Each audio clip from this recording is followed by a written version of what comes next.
Hi, I'm Rhianna and I'm in LA, so this week's 4 Minutes of Film is going to be from Hollywood.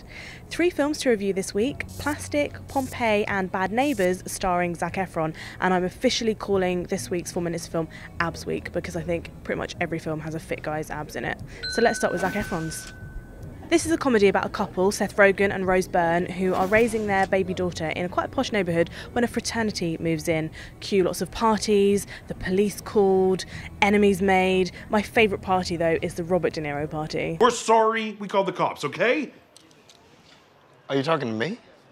Yes. Yes. Are you talking to me? Yes! Yes. No, you're I don't see anyone else here. I don't see anyone else here We're either. trying to talk to you. The path of the righteous man. That's the wrong Sam Jackson speech! So I got a chance to talk to Zac Efron and I asked him what song reminded him of filming Bad Neighbours. There was this moment, Seth probably doesn't even remember, but you know that, I don't know the name of the song. It's like, I don't care. That's Icona Pop, is it? Yeah, yeah. Yeah. And Seth started singing it, and I had never listened to the words, and he was just singing it a cappella, and it was like, I crashed my car into a bridge, I don't care. And I realized those were the words, and it was so absurd the way Seth sang it, like he was dancing around.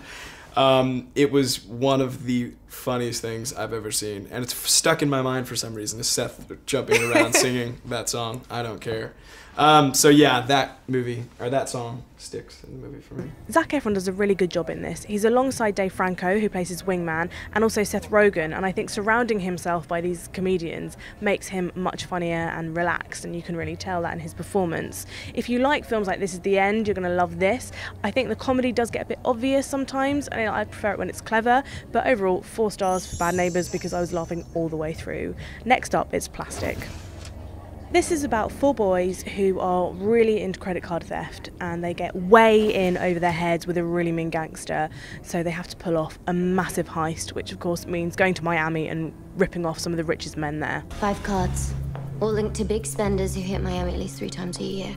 Combined credit on the cards is $3.5 million. Who are these people? But if you boys want to go out and hit the town, that's fine by me, but stick to cash. These cards are strictly for the job in hand. My personal advice would be to keep a low profile. First up, Yannick Kiefer, a banker from Luxembourg in town selling barrel bonds.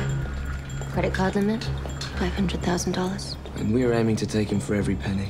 What if he's out shopping at the same time as us? Won't they notice 2 different card transactions? Of course they will. That's why we've got to keep an eye on him.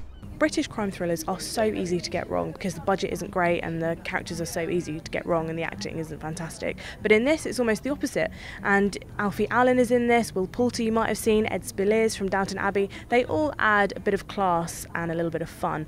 It descends into silliness and gets a little bit childish. But overall, this British crime thriller, I actually quite enjoyed it. So 3 stars for Plastic. And finally, it's Pompeii. We all know that Pompeii was destroyed by Vesuvius, a massive volcano, and this is the story of a gladiator who is fighting for his freedom. He falls in love with a senator's daughter and is also trying to avoid a massive eruption.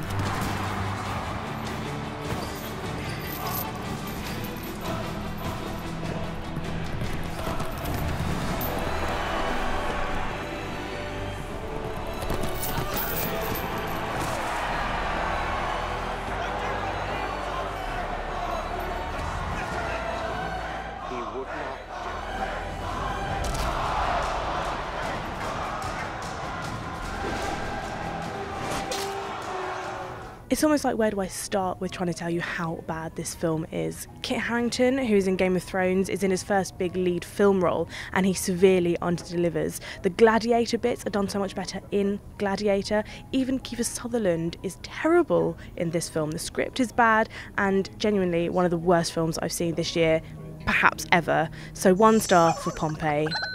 Join me next week for another 4 Minutes of Film from LA. Click here to subscribe.